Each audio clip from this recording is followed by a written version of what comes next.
Good morning. Thank you for joining us for this next installment of the Chamber Member Interview Studio Sessions. We are very lucky to have the wonderful Kathleen Dorsey with us today. Kathleen is an amazing, amazing person, amazing businesswoman. She is so knowledgeable, so we're excited to have her here today. Kathleen, thank you for joining us. Oh, you're very welcome. Thanks for putting me on the hot seat, Emily. I really appreciate it. I love having Kathleen on the hot seat. Not only does she help us with the chamber, but she is a successful business owner of two different companies, Collective Wisdom and Global Results. So Kathleen, I will ask you the first hard-hitting question, but what is it that got you into the world of your businesses? I mean, you run two successful companies and clearly you have a passion for them. So Well, I have been an entrepreneur since 1998. I had a mortgage company for 10 years, and then that whole industry blew up in 2008. So I had to figure out what I wanted to do for a living and for the rest of my life. I stumbled into something called Web 2.0 back in 2008. And that turned into social media. Social media didn't even have a term back then. There wasn't a class, there wasn't anything. Nobody knew what it was. That's when I started my company, of course. I started to learn social media, and it was LinkedIn back then. And I started to teach it. And as I found, most people really thought it was a cool thing back then, but they didn't know really how to do it effectively. So I ended up doing it for them. So I managed their LinkedIn profiles. So that's how my whole business started. And then from there, it has grown. It's going into its 13th year, if I just did that math right. 13th year, and it's been a stronghold, and it's been evolving, just like social media and digital marketing has been evolving as well. So then I decided about a year ago that I wanted to do something when I'm 70 that I can get away with. I just don't know if somebody's going to come to somebody 70 years old and say, hey, what's the newest technology? So I decided to open a new business. As I started to talk to colleagues and friends, it all came back down to one thing, and it was a mastermind program that I run. So I've been running them for over 10 years for other organizations. And it's a place where business owners can come together and be challenged and get advice and guidance. Well, I've been running them for 10 years for others. So I said, well, I think, gray hair helps when you're running one of these, because it's the time and advice that you have through experience. So that's something that I could grow into as I'm getting older. So Collective Wisdom, that's why it was born about a year ago. And it is a great offering and something that people probably really need, especially when you are at the top of an organization, of needing someone to challenge you and to just get that help. And you're great at that. I mean, I've had the privilege to sit in on, a smaller session, and it's empowering and it's exciting. And I think it's a really valuable thing to offer. Well, I can think of one person that does not like that part about me, is my daughter. So when I challenge her, she's not quite as thrilled as maybe the members of Collective Wisdom. And when she's ready to start her own business, it'll be great to realize how helpful her mom is. And I mean, clearly, again, you have such a passion for it, but what is it that you love most about your businesses and what you do? Well, I was thinking about that, and I believe they actually merge in a way, because both of the businesses, one social media, the other masterminds, they explore different ways to grow your business. So social media, of course, you use digital marketing to grow your business, creative strategies to grow your business.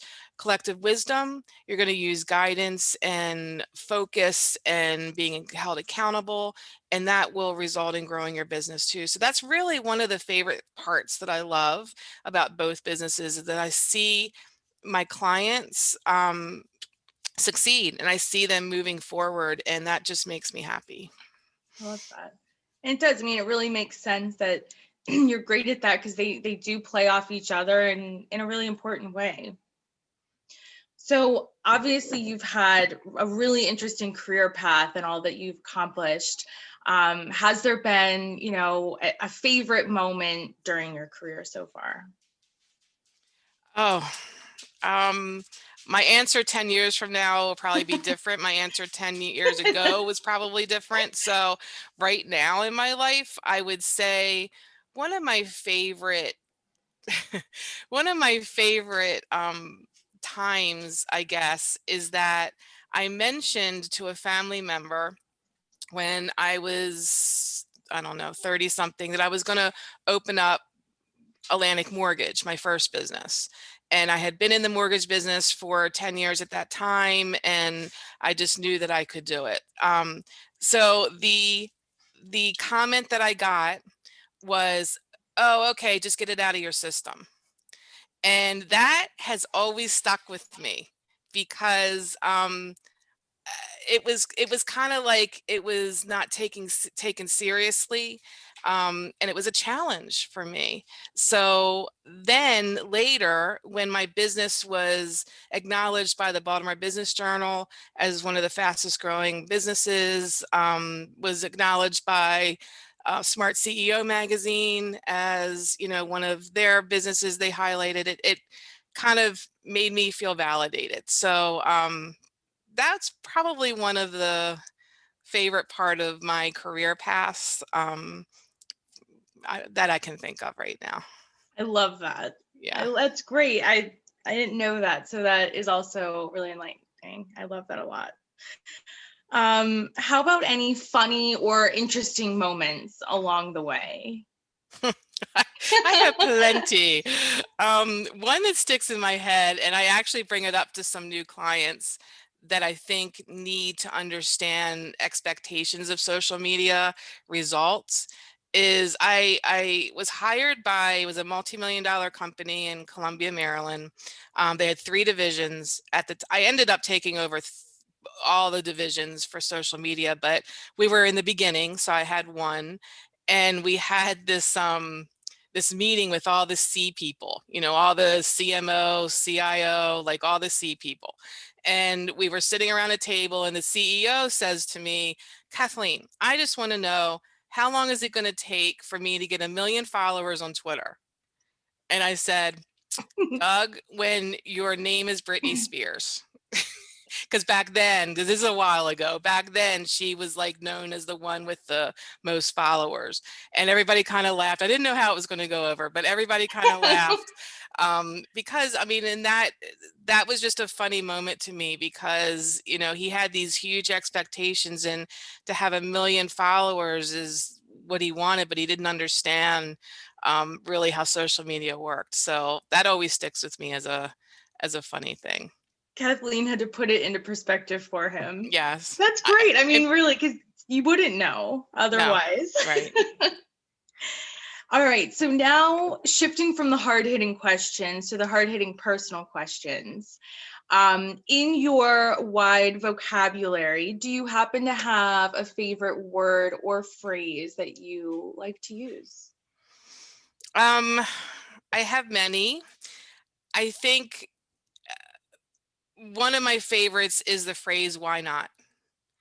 Um, when I'm hesitant on something in business, when I'm hesitant, even if it's not business, even if it's personal, I say to myself, "Why not?"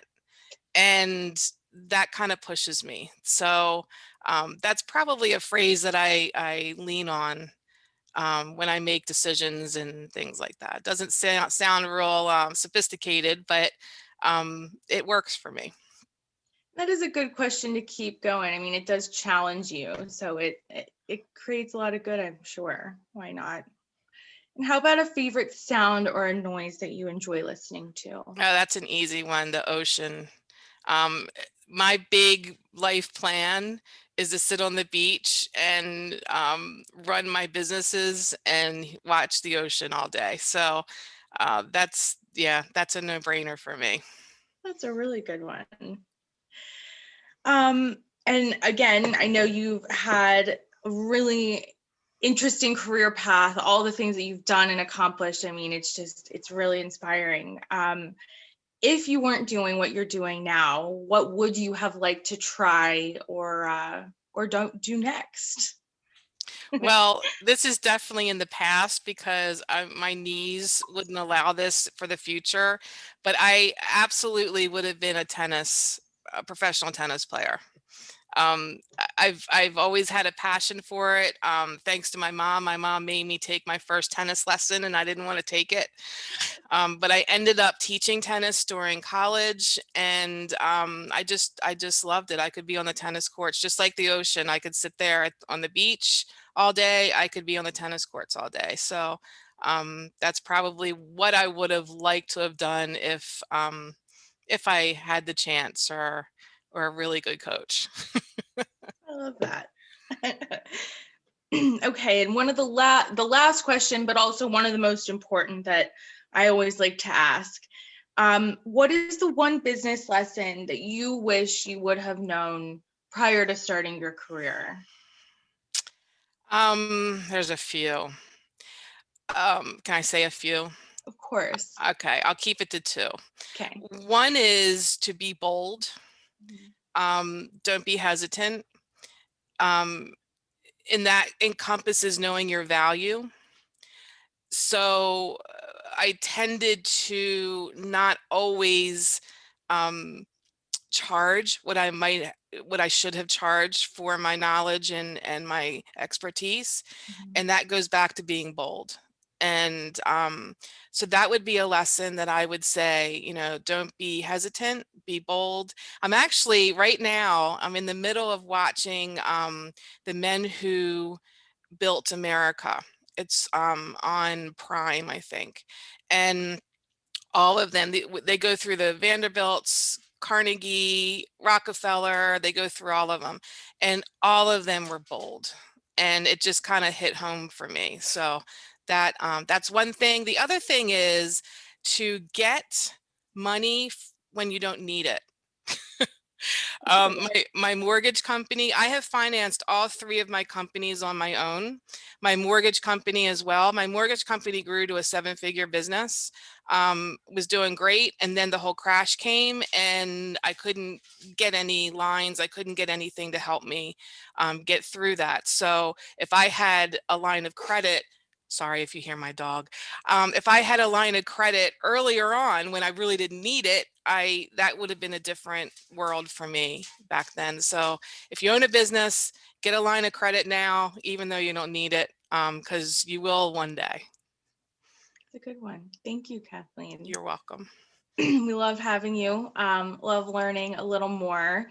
I will also add one thing to the phrases for you. After sitting in on a mastermind group, the power of the table.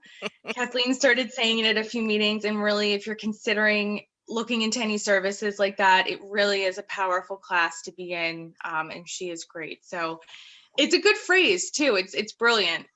Um, Okay, thank you, Emily. Now it's like the power of the screen because we're not right. around a table anymore. So But you can get back to the table, power of yeah, the monitor. right. But thank you for joining us. We're so grateful for you and all that you do, and look forward to seeing you soon. Thanks, Emily. Thank you.